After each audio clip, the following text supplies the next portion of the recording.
नमस्कार, next ice Hindi के छोटी अंक में आपका स्वागत है। आइए आज की पहली न्यूज के ऊपर बात करेंगे। इस न्यूज को द हिंदू ने कवर किया था अपने पेज नंबर 1 पर और ये गवर्नेंस सेक्शन की न्यूज है जो जीएस पेपर 2 के अंतर्गत शामिल होगी।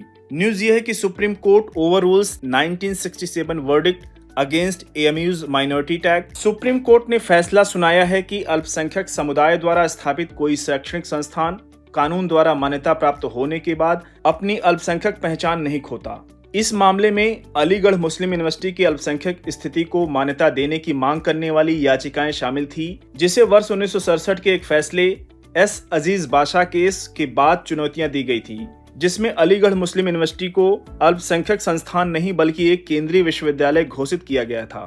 फैसले में इस बात पर जोर दिया गया है कि भारतीय संविधान का अनुच्छेद 30(1) के अंतर्गत अल्पसंख्यक संस्थान को प्रशासित करने का अधिकार धर्मनिरपेक्ष शिक्षा तक भी फैला हुआ है और राज्य विनियमन को संस्थान के अल्पसंख्यक चरित्र को कम नहीं करना चाहिए। अगर इस केस के डिटेल में बात करें तो अब 3 सदस्यीय नई पीठ सुप्रीम कोर्ट की 7 जजों की संविधान पीठ ने शुक्रवार को 4-3 के बहुमत से दिए फैसले में किसी संस्थान को अल्पसंख्यक संस्थान माने जाने के आधार व मानक तय कर दिए, लेकिन अलीगढ़ मुस्लिम यूनिवर्सिटी के अल्पसंख्यक दर्जे पर कोई व्यवस्था नहीं दी। कहा कि अलीगढ़ मुस्लिम यूनिवर्सिटी का मामला नियमित पीठ के सामने जाएगा जो इस फैसले पर दी गई व्यवस्था के आधार पर तय करेगी कि अलीगढ़ मुस्लिम यूनिवर्सिटी अल्पसंख्यक संस्थान है कि नहीं। हालांकि शीर्ष अदालत ने बहुमत से दिए गए फैसले में अलीगढ़ मुस्लिम यूनिवर्सिटी को अल्पसंख्यक संस्थान नहीं मानने वाले वर्ष 1967 के अजीज बाशा मामले में दिए गए फैसले को खारिज कर दिया। अलीगढ़ मुस्लिम यूनिवर्सिटी के लिए एक बड़ी राहत की खबर है, क्योंकि उसके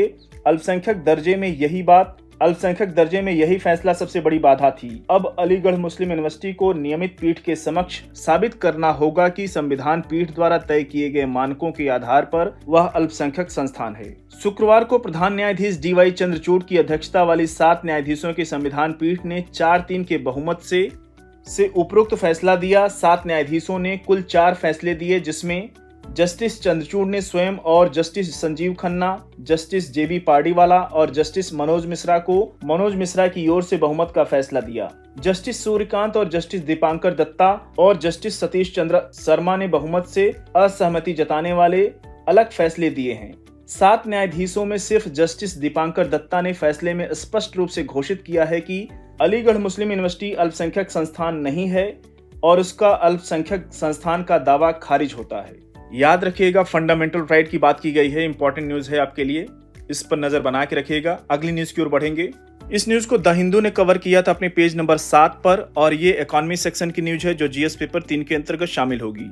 न्यूज ये है कि drone emerge as a game changer in fisheries sector, says union minister. केंद्रीय मत्स्य एवं अल्पसंख्यक मामलों के राज्य मंत्री जॉर्ज कुरियन ने शुक्रवार को कहा कि ड्रोन मत्स्य पालन क्षेत्र में महत्वपूर्ण बदलाव लाएंगे और कई महत्वपूर्ण चुनौतियों का सटीकता और दक्षता के साथ समाधान करेंगे।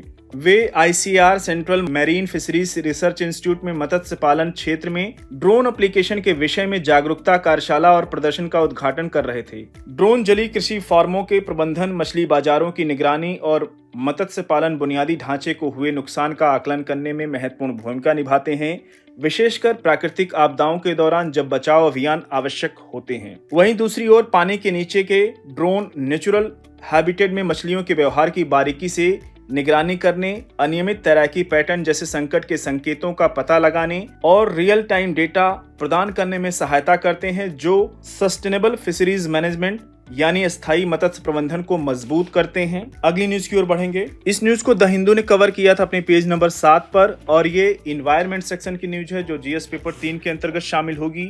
न्यूज ये है कि टाइगर पॉपुलेशन ट्रिपल्स इन मानस नेशनल पार्क। एक नए स्टडी में कहा गया है कि पश्चिमी असम के मानस नेशनल पार्क, जो भूटान तक फैला हुआ है, एक प्रमुख वन्यजीव संरक्षित क्षेत्र है, में बाघों की संख्या वर्ष 2011 से लेकर 2019 के बीच 3 गुना हो गई है। जर्नल ऑफ बायोलॉजिकल कंजर्वेशन के नवीनतम अंक में प्रकाशित रिपोर्ट में लंबे समय तक आर्म कॉन्फ्लिक्ट के कारण नुकसान झेल रहे पार्क में इस बदलाव का श्रेय बढ़ी हुई फंडिंग, बेहतर सुरक्षा, बुनियादी ढांचे और बढ़े कर्मचारियों को दिया गया है। स्टडी में कहा गया है कि मानस में वृद्धि को पर्यटन राजस्व का समर्थन प्राप्त था।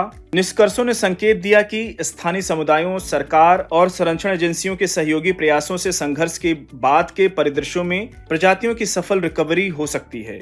हालांकि इल्लीगल पोचिंग और हैबिटेट लॉस जैसी चुनौतियां बनी हुई हैं। अगली न्यूज की ओर बढ़ेंगे। इस न्यूज को द हिंदू ने कवर किया था अपने पेज नंबर 12 पर और ये गवर्नेंस सेक्शन की न्यूज है जो जीएस पेपर 2 के अंतर्गत शामिल होगी। न्यूज ये है कि central announces successful trial run of new pension system.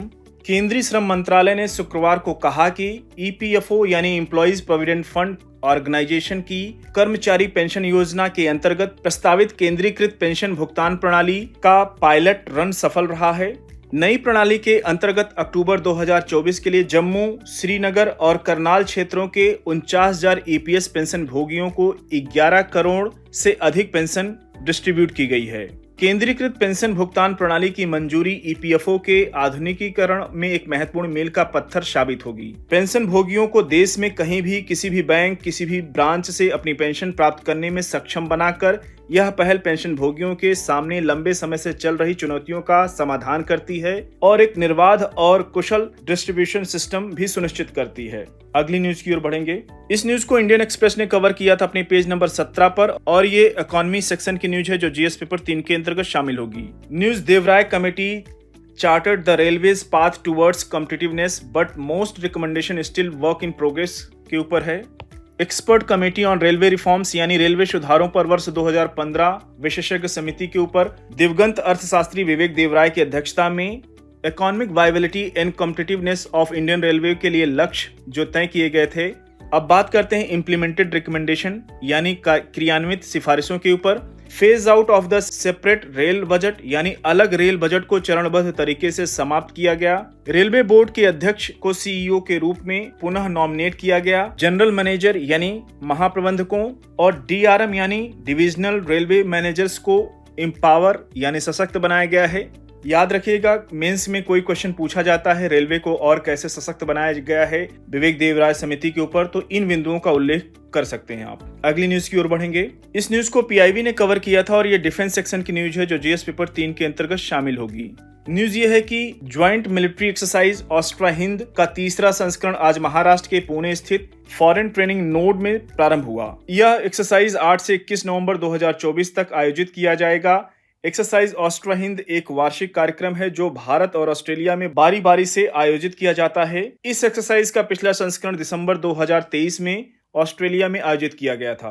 Exercise ऑस्ट्रा Hind का उद्देश्य संयुक्त राष्ट्र शासनादेश के अध्याय 7 के अंतर्गत सेमी डेजर्ट यानी अर्ध रेगिस्तान इलाकों में अर्ध शहरी वातावरण में संयुक्त उप पारंपरिक अभियानों के संचालन में इंटर ऑपरेबिलिटी यानी अंतर संचालन को बढ़ाकर भारत एवं ऑस्ट्रेलिया के बीच सैन्य सहयोग को बढ़ावा देना है। एक्सरसाइज में उच्च स्तर की शारीरिक फिटनेस, संयुक्त योजना और संयुक्त सामरिक अभ्यास पर ध्यान केंद्रित यानी joint planning and joint tactical drills किया जाएगा। तो आज के एचओडी अंक को यहीं पर समाप्त करते हैं। मिलते हैं नेक्स्ट अंक में कुछ और इंपॉर्टेंट न्यूज के साथ। तब तक जुड़े रहिए नेक्स्ट आइस हिंदी के साथ। धन्यवाद।